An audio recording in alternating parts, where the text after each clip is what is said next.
السلام علیکم۔ میں امید کرتی ہوں کہ آپ دل کی اس تصویر سے واقف ہوں گے، لیکن پھر بھی میں کچھ چیزوں کو یہاں پہ لیبل کر دیتی ہوں اور ان کے نام لکھ دیتی ہوں۔ تو خون بہتا ہے دائیں ایٹریم سے دائیں وینٹریکل تک، اور پھر جاتا ہے لنگز میں یعنی پھیپھڑوں میں، اور اس کے بعد بائیں ایٹریم میں سے بائیں وینٹریکل تک۔ تو خون کا بہاؤ عموماً اس طرح سے ہوتا ہے، اور ایک چیز جو خون کے بہاؤ کو اس کے صحیح سمت میں چلنے پر قائم رکھتی ہے وہ ہیں ویلوز، اور ان میں سے دو ویلوز، ان کو میں نئے نام دوں گی، ان ناموں سے تھوڑے سے مختلف جو ہم ان کو پہلے کہتے آئے ہیں۔ یہ ہیں ایٹریو وینٹریکولر ویلوز، اور شاید آپ اندازہ لگا سکتے ہیں کہ میں کن کی بات کر رہی ہوں۔ ایٹریو وینٹریکولر ویلوز وہ دو والوز ہیں یا ویلوز ہیں۔ اچھا، بہت سارے لوگ ان کو وال بھی کہتے ہیں، والوز بھی کہتے ہیں، اور ویلوز بھی کہتے ہیں۔ تو اینٹرو وینٹریکولر ویلوز وہ دو ویلوز ہیں جو ایٹریا اور وینٹریکلز کے درمیان موجود ہیں۔ تو ایک ہوگا ٹرائیکسپڈ ویلو اور دوسرا ہے مائٹرل ویلو، اور آپ کو دکھانے کے لیے بتاتی چلوں کہ یہ ہے ٹرائیکسپڈ اور اس کو میں ٹی سے ظاہر کروں گی، اور یہ ہے ہمارا مائٹرل جس کو میں ایم سے ظاہر کروں گی۔ اور جو ایٹریو وینٹریکولر ویلوز ہیں، یہ دونوں ویلوز اگر آپ ان کو دیکھیں تو یہ دونوں نیچے کی طرف دیکھ رہے ہیں، اور ایک چیز جو شاید آپ سوچ رہے ہوں گے وہ یہ کہ آگے پیچھے کیوں نہیں ہل رہے یہ۔ ان ویلوز کی خاص طور پر ایک بڑی دلچسپ حکمت عملی ہوتی ہے، اور وہ یہ ہے کہ اصل میں یہ دیواروں سے بندھے ہوئے ہوتے ہیں، یعنی وال سے بندھے ہوئے ہوتے ہیں، تو ان کو اس طرح سے کنٹرول میں رکھا ہوا ہوتا ہے، اور نیچے کی طرف آخر میں ایک مسل موجود ہوتا ہے۔ اب اگر آپ اس کے بارے میں سوچیں تو یہ بالکل سمجھ میں آنے والی بات ہے، کیونکہ جو وینٹریکلز ہیں وہ بہت مضبوط ہوتے ہیں۔ ہم جانتے ہیں کہ وینٹریکلز بہت بہت بہت زیادہ مضبوط ہوتے ہیں۔ تو اگر وینٹریکلز کو نچوڑا جا رہا ہے، یعنی سمجھیں کہ ان کو سکویز کیا جا رہا ہے یا دبایا جا رہا ہے، تو بہت امکانات ہیں کہ وہ خون جو ہے وہ شوٹ کر سکتا ہے اور نکل کر کسی بھی سمت میں جا سکتا ہے۔ ہو سکتا ہے کہ شاید وہ نکل کر واپس مائٹرل ویلو سے گزر جائے اگر وہ وہاں سے جا سکتا ہے، یا ہو سکتا ہے کہ وہ خون ٹرائیکسپڈ ویلو سے واپس چلا جائے۔ لیکن جو وجہ ہے جس کی وجہ سے ایسا نہیں کرتا وہ یہ کہ یہ والے جو پیپلری مسلز ہیں بنیادی طور پر ایک طرح سے بھیج رہے ہیں چھوٹی سی لائف لائنز۔ یہ کارڈے ٹینڈنے لائف لائنز ہیں تاکہ وہ ویلوز پیچھے کی طرف جانے سے رکیں۔ تو یہ کارڈے ٹینڈنے، یہ کارڈز اس وجہ سے بہت اہم ہیں، یہ ویلوز کو پیچھے کی طرف فلپ کرنے سے روکتے ہیں۔ تو یہ سب یہ یہاں پر یہ ہیں کارڈے ٹینڈنے، اور یہ سب یہ ہیں پیپلری مسلز، اور یہ خاص طور پر اس وقت کے لیے ضروری ہیں جب آپ اس بات کو یقینی بنانے کی کوشش کر رہے ہیں کہ وینٹریکلز کہیں ویلوز کو دھوکہ نہ دے بیٹھیں۔ اور اگر اب ہم فرض کر لیں کہ یہ وینٹریکلز بہت بہت ہی زیادہ مضبوط ہیں، بہت طاقت ہے ان میں، فرض کر لیں اسی وجہ سے ان میں سے ایک کارڈ جو ہے وہ ٹوٹ جاتی ہے، جیسے کہ یہ والی، اور وہ اسی وجہ سے کہ ہمارا وینٹریکل بہت زور سے بہت سارا خون پیچھے کی طرف بھیج رہا تھا، جس کی وجہ سے یہ ٹوٹ گئیں۔ تو اب کیا ہوگا؟ تو اب یہ چیز بنیادی طور پر آگے پیچھے فلپ کرنا شروع ہو جائے گی، یہاں بھی اور اس طرف بھی، اور پھر جو اگلی دفعہ دل دھڑکے گا خون جانا شروع ہو جائے گا غلط سمت میں، کیونکہ اب یہ ویلو قابل نہیں رہا ایک اچھی سخت سیل برقرار رکھنے میں۔ تو خون اب بنیادی طور پر اس طرف جانا شروع ہو جائے گا جبکہ ایسا نہیں ہونا چاہیے، اور اس طرح اچانک سے ہمارا خون کا بہاؤ غلط سمت میں جا رہا ہے۔ تو کارڈے ٹینڈنے اور پیپلری مسلز بہت ہی اہم کام کرتے ہیں اس طرح کی چیز کو ہونے سے روکنے میں۔ تو اب توجہ جو ہے وہ ایک دوسرے ایریا کی طرف یا دوسرے حصے کی طرف لے چلتے ہیں۔ اب اس چیز پر غور کرتے ہیں، اور اس کو کہتے ہیں انٹروینٹریکولر سیپٹم، اور سیپٹم کو آپ بنیادی طور پر ایک دیوار کی طرح سوچ سکتے ہیں، اور یہ انٹروینٹریکولر سیپٹم ایک چیز جس کی میں نشاندہی کرنا چاہتی ہوں، ایک ایسی چیز جو شاید میرے بتانے کے بعد آپ سوچیں کہ یہ تو بہت ہی واضح تھا، یہ بتانے کی بھی کیا ضرورت تھی۔ یہ جو ایریا ہے یہ بہت پتلا ہے، اور یہ والا ایریا جو ہے یہ موٹا ہے۔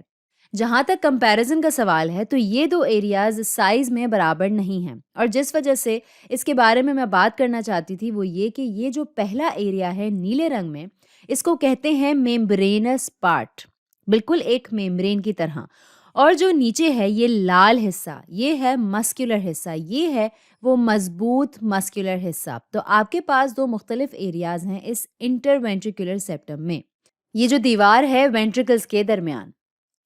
اور ایک دلچسپ چیز جو ہے خاص طور پر اس میمبرینس پارٹ کی، وہ یہ کہ بہت سارے بچے پیدا ہوتے ہیں ایک سوراخ کے ساتھ جو اس میمبرینس حصے میں پایا جاتا ہے. تو جب میں کہتی ہوں بہت سارے، میرا یہ مطلب نہیں کہ میجورٹی یا سارے ہی بچوں میں ایسا ہوتا ہے، لیکن سب سے زیادہ عام ڈیفیکٹس میں سے ایک اگر کوئی ڈیفیکٹ ہوگا بھی تو وہ یہ کہ ان دونوں کے درمیان اب بات چیت شروع ہو جائے گی، تاکہ خون اب جو ہے ایک بار پھر ایسی جگہ سے ایسی جگہ جانا شروع کر دے گا جہاں اس کو نہیں جانا چاہیے ہے، یعنی بائیں یا لیفٹ وینٹریکل سے دائیں یا رائٹ وینٹریکل تک. تو خون کا اصل میں ان سوراخوں سے بہاؤ ہو سکتا ہے، اور یہ ایک مسئلہ ہے، اور اس کو کہتے ہیں VSD. اور ہو سکتا ہے شاید آپ یہ ٹرم سنیں آگے جا کر کہیں، اور میں آپ کو صرف بتانا چاہتی تھی کہ یہ ہوتا کہاں ہے. یہ VSD میں یہاں لکھ بھی دیتی ہوں. تو کیا آپ سوچ سکتے ہیں کہ اس سے کیا مراد ہے؟ اس سے مراد ہے وینٹریکولر سیپٹل ڈیفیکٹ، اور VSD سب سے زیادہ عام ہے اس میمبرینس حصے میں بنسبت مسکولر حصے کے. اچھا، اب چلتے ہیں ایک آخری چیز کی طرف جس کے بارے میں بات کرنا چاہتی ہوں، اور وہ ہیں یہ دیواریں. ان پہ ذرا زوم ان کرتے ہیں اور ان کو قریب سے دیکھتے ہیں، ان دیواروں کو. تو یہاں میں آپ کو دکھاؤں گی کہ اس دیوار میں کیا ہو رہا ہے، اور اس دیوار میں ہیں کتنی لیئرز یا کتنی پرتیں. تو یہاں میں بنا لیتی ہوں ایک ڈبہ جس میں آپ کو دکھا سکوں کہ ادھر ہو کیا رہا ہے. تو دل کے مسل میں 3 لیئرز ہوتی ہیں. اصل میں آپ کو تینوں لیئرز کے بارے میں بتاؤں گی، اور ہم اندر کی طرف سے شروع کریں گے اور چلیں گے باہری لیئر تک. تو سب سے اندر آپ کے پاس ہوتی ہیں اینڈوکارڈیم، اور میں یہاں اصل میں اینڈوکارڈیم بناؤں گی، کچھ یہاں سے جاتی پورے ویلوز کے ارد گرد ہوتے ہوئے. تو اب سیکھ چکے ہیں کہ ویلوز میں اینڈوکارڈیم ہوتا ہے، یہ وینٹریکل کے ارد گرد سے جاتا ہے، اور جیسا میں نے شروع میں بتایا تھا یہ ایٹریم کے ارد گرد سے بھی جاتا ہے، اور یہ جاتا ہے پورا اوپر تک، اور پھر پوری بائیں طرف بھی بالکل اسی طرح. یہ جو اینڈوکارڈیم ہے یہ بہت بہت بہت ملتا جلتا ہے بلڈ ویزلز کی اندرونی لائننگ سے. تو یہ ہے بہت ہی پتلی سی لیئر، یہ موٹی ہرگز نہیں ہے، اور یہ وہ لیئر ہے جس سے ریڈ بلڈ سیلز ٹکراتے رہتے ہیں. تو جب ریڈ بلڈ سیلز داخل ہو رہے ہوتے ہیں دل کے چیمبرز میں، جو حصہ اب ان کو نظر آئے گا وہ ہوگا اینڈوکارڈیم. تو دکھنے میں یہ کچھ ایسا ہوتا ہے، اور یہ جو ہری لیئر میں نے بنائی ہے یہ ہے اینڈوکارڈیم. تو اگر اس کو اب میں یہاں بناؤں یہ کچھ ایسی دکھے گی، اور یہ بس بہت ہی تھوڑی سی موٹی ہے. اور جیسا میں نے کہا تھا اندر کی طرف ہیں ریڈ بلڈ سیل جو اس سے ٹکرا رہے ہیں. تو شاید یہ ہے ایک ریڈ بلڈ سیل اور یہ ہے شاید دوسرا، اور یہ ٹکرائیں گے اینڈوکارڈیم سے. اگر اب ذرا آپ اینڈوکارڈیم سے مزید گہرائی میں چلیں، اب اگلی کس چیز پہ ہم پہنچتے ہیں؟ تو اب اگلی لیئر جو ہے وہ آتی ہے مایوکارڈیم، اور یہ اس دیوار کا سب سے بڑا حصہ ہوگا، اور وہ دکھنے میں کچھ ایسی ہوگی. تو یہ ہے مایوکارڈیم. آپ اس کی تعریف کر سکتے ہیں بنا میرے پوائنٹ آؤٹ کیے بغیر، کیونکہ وہ اس سب کا سب سے عام حصہ ہے، بہت زیادہ اہم حصہ ہے. عام اور اہم مل گیا تھا، سوری. تو یہ ہے ہمارا مایوکارڈیم، اور میں ایک کام کرتی ہوں، میں اینڈوکارڈیم بھی یہاں لکھ دوں. اور یہ غور کریں کہ الفاظ بہت ملتے جلتے ہیں سننے میں. مایو کا مطلب ہوتا ہے مسل، اور اب چونکہ مایوکارڈیم کی بات ہو رہی ہے میں ایک اور چیز بتاتی چلوں. مایوکارڈیم وہ جگہ ہے جہاں پہ سارا کانٹریکٹائل مسل موجود ہوگا.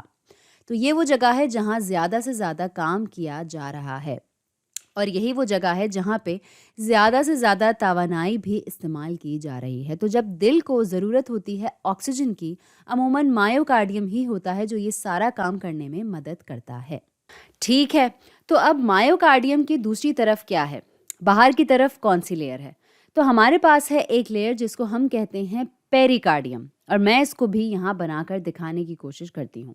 یہ ایک پتلی سی لیئر ہے، اور جو ایک دلچسپ چیز ہے پیریکارڈیم کے بارے میں وہ یہ کہ اس میں اصل میں 2 لیئرز شامل ہیں اس میں یہاں. تو اصل میں یہ کچھ اس طرح سے ہے، جہاں پہ ہیں آپ کے پاس 2 لیئرز، ایک اندرونی لیئر اور ایک باہری لیئر، اور ان دونوں لیئرز کے درمیان ایک خلا سی ہے، ایک گیپ سا موجود ہے. ایک گیپ ہے ادھر یہاں اس طرف،